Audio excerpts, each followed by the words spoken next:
जय श्री कृष्णा। युधिष्ठिर ने पूछा कि वासुदेव, आपको नमस्कार है।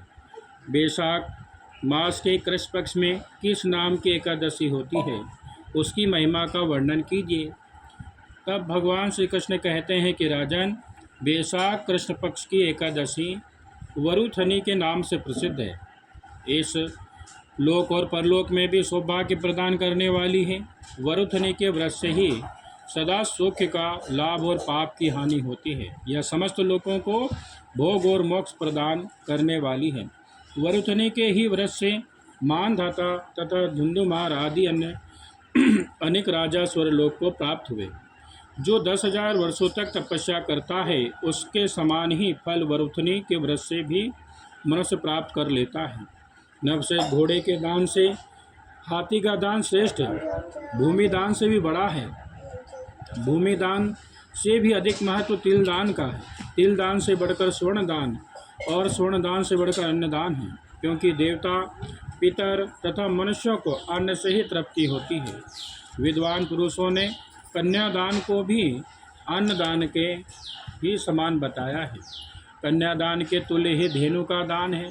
यह साक्षात भगवान का कथन है। ऊपर बताए हुए सब दानों से बड़ा विद्यादान है। मनुष्य वरुथनी एकादशी का व्रत करके विद्यादान का भी फल प्राप्त कर लेता है।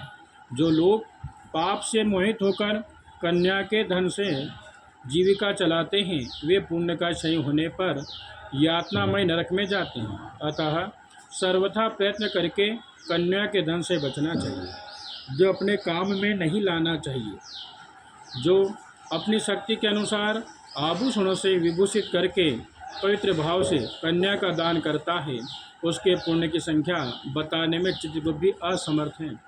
वरुथनी एकादशी करके भी मनुष्य उसी के समान फल प्राप्त करता है।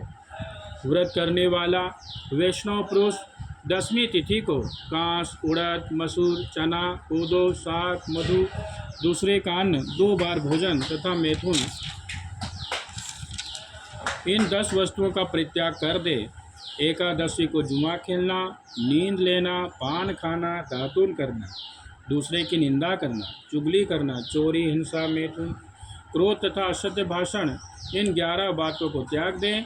द्वादशी को कांस, उड़द, शराब, मधु, तेल, पतितों से वार्तालाप, व्यायाम, परदेश गमन, 2 बार भोजन, मैथुन, बेल की पीठ पर सवारी और मसूर, इन 12 वस्तुओं का त्याग करें।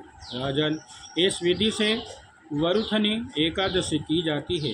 रात को जागरण करके जो भगवान मधुसूदन का पूजन करते हैं, वे सब पापों से मुक्त हो परम गति को प्राप्त होते हैं। अतः पाप भीरु मनुष्यों को पूर्ण प्रयत्न करके इस एकादशी का व्रत करना चाहिए। यमराज से डरने वाला मनुष्य अवश्य वरुथनी का व्रत करे। हे राजन, इसके पढ़ने और सुनने से सहस्र गोदान का फल मिलता है और मनुष्य सब पापों से मुक्त होकर विष्णु लोक में प्रतिष्ठित होता है। जय श्री कृष्णा।